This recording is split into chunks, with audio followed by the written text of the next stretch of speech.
Hello guys, कैसे हैं आप लोग। आशा अच्छे होंगे, आप लोगों की पढ़ाई अच्छी चल होगी। आप सब लोगों का एक बार फिर से आपके अपने ऑनलाइन प्लेटफॉर्म प्रयाग में बहुत बहुत स्वागत है। और हम लोग आज उपस्थित हुए हैं एक सूचना लेकर के, जो उत्तर प्रदेश अधीनस्थ सेवा चयन आयोग द्वारा जारी की गई है। और ये एक वैकेंसी है जो विधि विज्ञान प्रयोगशाला टीके के लिए निकाली गई है।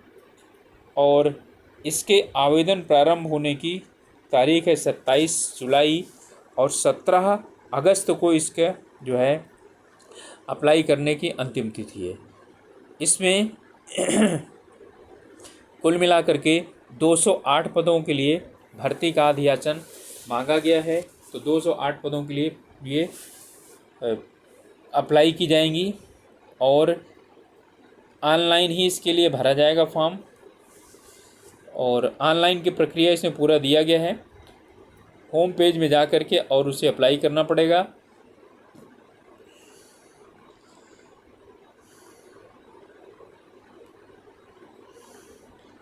फ़ोटो, हस्ताक्षर, घोषणा वगैरह जो भी चीज़ें हैं वो आप लोगों को अपने आप अप्लाई करनी है। चलिए, फ़ीस जो है वो ऑनलाइन जाएगी। फ़ीस का जो है वो ऑनलाइन ही जाना है और 25 रुपये शायद इसके लिए फ़ीस जमा होगी।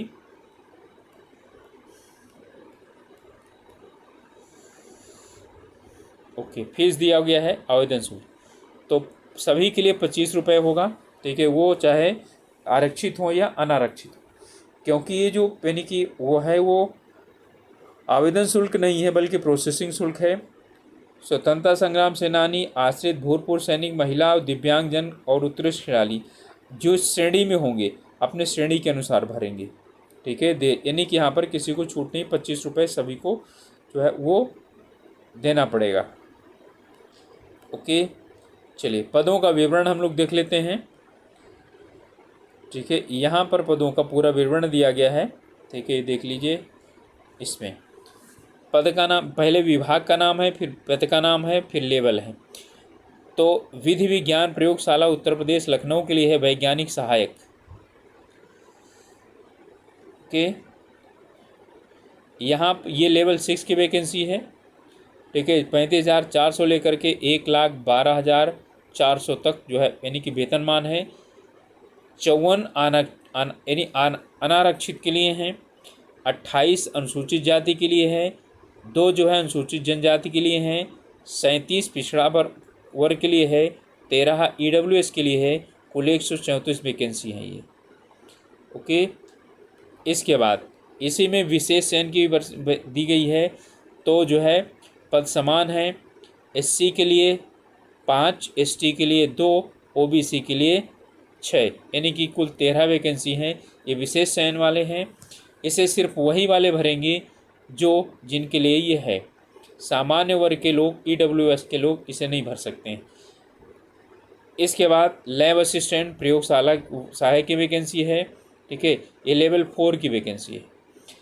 इसमें 23 सामान्य वर्ग के लिए है, 12 SC के लिए है, 1 ST के लिए है, 15 OBC के लिए है, 5 जो वैकेंसी हैं वो EWS की हैं।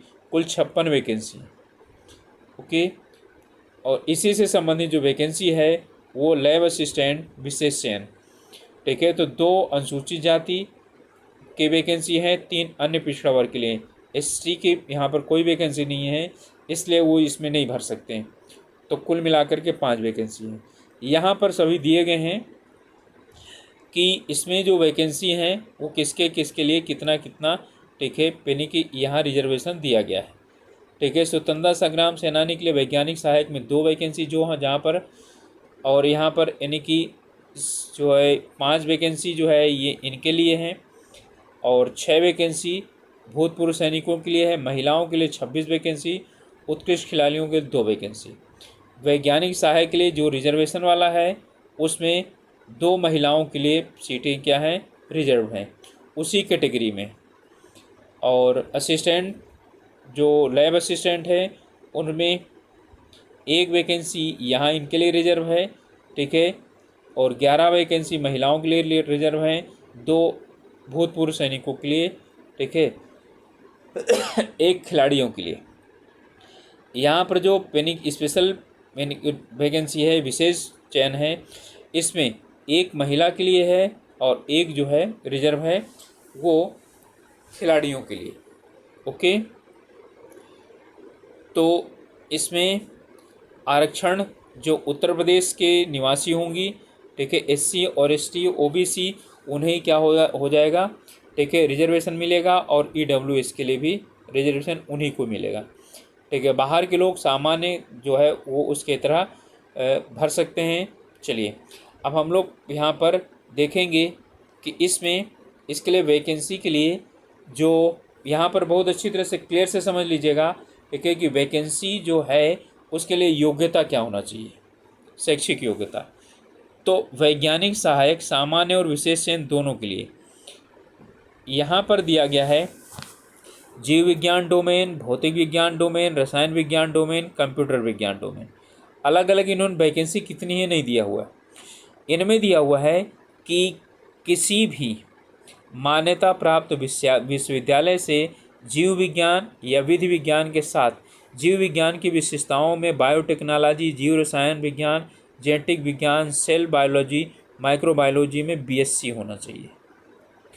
ओके, भौतिक के लिए इसमें भी यही होना चाहिए, भौतिक शास्त्र विधि विज्ञान के साथ भौतिक शास्त्र में विशिष्टता, नाभिकीय विज्ञान, उपकरणीय इलेक्ट्रॉनिक्स में BSc, ठीक है, क्या होना चाहिए, इसमें भी BSc होना चाहिए, अथवा उपकरणीय इलेक्ट्रॉनिक्स या electronic engineering, civil engineering, mechanical में क्या होना चाहिए, B.Tech होना चाहिए। रसायन विज्ञान में भी है, रसायन शास्त्र विधि विज्ञान के साथ रसायन शास्त्र में विशिष्टता या जीव विज्ञान में BSc होना चाहिए। जीव रसायन विज्ञान में, कंप्यूटर में कह रहा है या तो क्या होना चाहिए, कंप्यूटर में स्नातक होना चाहिए या NILET, ठीक है, से सॉरी A स्तर का जो है उसमें डिप्लोमा होना चाहिए। अधिमानी यहाँ तक का मतलब है कि यदि दो लोगों का एक जैसा हो जाएगा जो उसमें एग्ज़ाम में मार्क्स, ठीक है, तो उनमें यदि किसी ने MSc किया होगा, ठीक है, तो उसे प्रेफरेंस दिया जाएगा। किसी ने कंप्यूटर में उच्च जो है क्षेत्र में क्या किया होगा,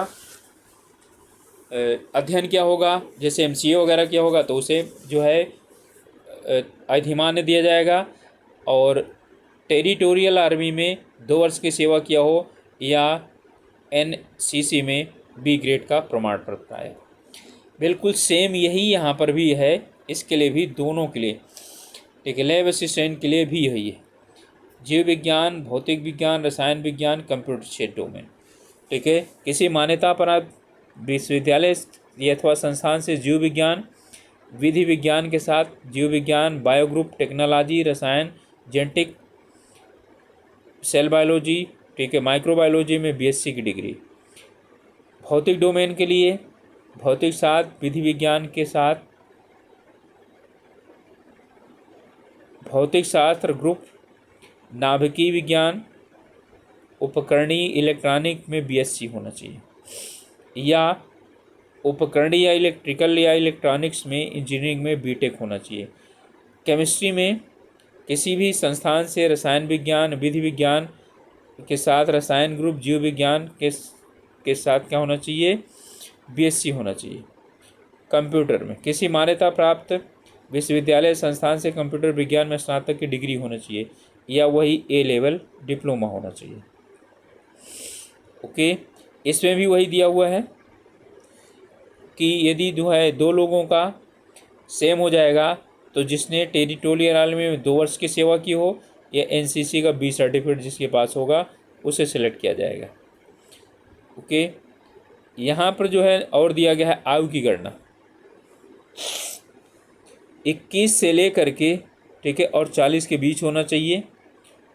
ओके, और इसमें SC ST और OBC के लिए छूट भी मिलेगी, ठीक है। लैब असिस्टेंट के लिए भी यही है, 21 वर्ष से लेकर के और 40 वर्ष तक, ठीक है, होना चाहिए।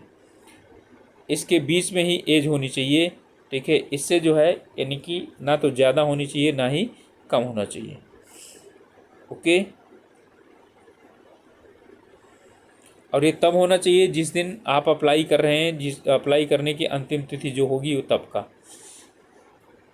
अब इन्होंने जो परीक्षा है उसकी बात की है कि यहाँ पर क्या किया जाएगा, साक्षात्कार नहीं होगा, सिर्फ एक ही परीक्षा आयोजित करवाई जाएगी। और साथ में ये कह रहा है कि इन्होंने साक्षात्कार बंद किया गया है उत्तर प्रदेश कार्मिक अनुभाग 3 के द्वारा द्विस्तरीय शिक्षा प्रणाली के अनुसार, जिससे मुख्य परीक्षा के लिए वही आवेदन कर सकते हैं जिन्होंने प्रारंभिक अर्हता परीक्षा में सम्मिलित हुआ हो, यानी कि जिन्होंने पेट दिया हो, यूपी का जिन्होंने पेट दिया हो और वो भी 2025 का पेट दिया हो, ठीक है, वही क्या कर सकते हैं, अप्लाई कर सकते हैं इसके लिए। ओके,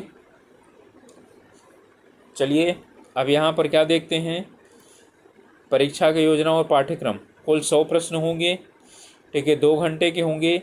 1/4 क्या होगा, मार्क्स कटेंगे, नेगेटिव मार्क्स। अब यहाँ पर देख लीजिए, भौतिकी के 10 प्रश्न 10 अंक, रसायन विज्ञान के 10 प्रश्न 10 अंक, जीव विज्ञान के 10 प्रश्न 10 अंक, गणित के 10 प्रश्न 10 अंक, फोरेंसिक साइंस के 25 प्रश्न 25 अंक, कंप्यूटर एवं सूचना प्रौद्योगिकी अवधारणाएँ, ठीक है, 15 प्रश्न 15 अंक के, उत्तर प्रदेश के 20 प्रश्न 20 अंक के। कुल 100 प्रश्न 100 अंकों के होंगे, 2 घंटे का पेपर होगा। और यहाँ पर विस्तार से दिया गया है भौतिकी में क्या क्या पढ़ना है, यांत्रिकी, उष्मागतिकी, तरंग, प्रकाशिकी, और ये हिंदी में दिया है, इंग्लिश में भी साथ में इसका दिया हुआ है। आप लोगों को रिक्वेस्ट है कि यदि आप लोग फॉर्म भरने से पहले इसका पूरा नोटिफिकेशन डाउनलोड कीजिए और पढ़िए, तब उसके बाद फॉर्म भरिएगा। और साथ में एक और भी रिक्वेस्ट है कि चैनल अभी तक सब्सक्राइब नहीं किए हैं या चैनल में नए हैं तो प्लीज़ ज़रूर सब्सक्राइब कीजिएगा। विद्युत चुंबकत्व, इलेक्ट्रॉनिक्स, आधुनिक भौतिकी, विकिरण नाभिकीय भौतिकी, फोरेंसिक एवं अनुप्रयुक्त भौतिकी और प्रायोगिक भौतिकी उपकरण, जिसमें वर्नियर कैलिपर्स, स्क्रूगेज, त्रुटियाँ, मापन तकनीकें, प्रयोगशाला उपकरण, विद्युत मापन यंत्र, ये सब की जानकारी होनी चाहिए। रसायन में भौतिक रसायन, कार्बनिक रसायन, अकार्बनिक रसायन, विश्लेषणात्मक रसायन, फोरेंसिक एवं अनुप्रयुक्त रसायन, ये फोरेंसिक एवं अनुप्रयुक्त रसायन है। जैव रसायन, पर्यावरण रसायन, उपकरण विज्ञान, यानी इनको चलाना आना चाहिए, ठीक है। स्पेक्ट्रो फोटोमीटर, कैलोरीमीटर, सेंट्रीफ्यूज, सूक्ष्मदर्शी, इलेक्ट्रोफोरोसिस, पीसीआर, इनकी बातें जानना चाहिए। जीव विज्ञान में कोशिका विज्ञान, अनुवांशिकी, आणविक जीव विज्ञान, मानव जीव संरचना विज्ञान,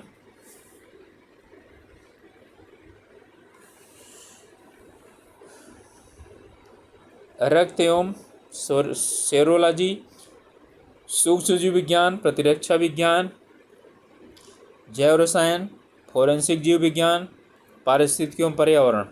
गणित में अंकगणित, बीजगणित, ज्यामिति, त्रिकोणमिति,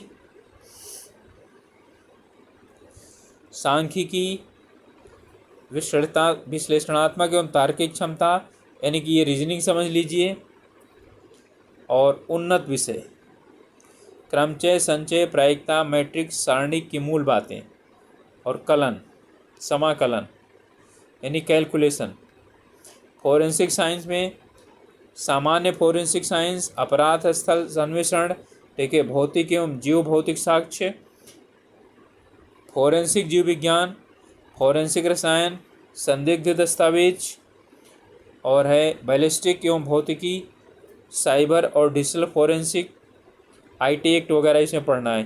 कंप्यूटर में ये पूरा का पूरा क्या है, पेनिकी पढ़ना है, और ये उत्तर प्रदेश राज्य से संबंधित है। यही आपका दिया गया है पूरा का पूरा इंग्लिश में जो सिलेबस दिया गया है। आशा है आप लोगों को जानकारी अच्छी लगी होगी, तो आप वीडियो को लाइक भी कर सकते हैं और साथ में अपने ग्रुप्स में शेयर भी कर सकते हैं। और ज़रूर जो है, यदि आप लोग इसके योग्य हैं तो फॉर्म ज़रूर भरिए, तैयारी कीजिए अच्छी तरीके से। ओके, क्योंकि स्पेशलाइज सब्जेक्ट है तो जब स्पेशलाइज सब्जेक्ट होते हैं तो उनमें कुछ मेरिट कम ही जाती है। ओके, तो मिलते हैं अगले वीडियो में। तब तक के लिए आप लोगों से रिक्वेस्ट है कि आप लोग ज़रूर चैनल को सब्सक्राइब कीजिएगा, अपने स्वास्थ्य का ध्यान रखिएगा, पढ़ाई अच्छी तरह से कीजिएगा। ओके, मिलते हैं अगली वीडियो में, तब तक ऑल द बेस्ट।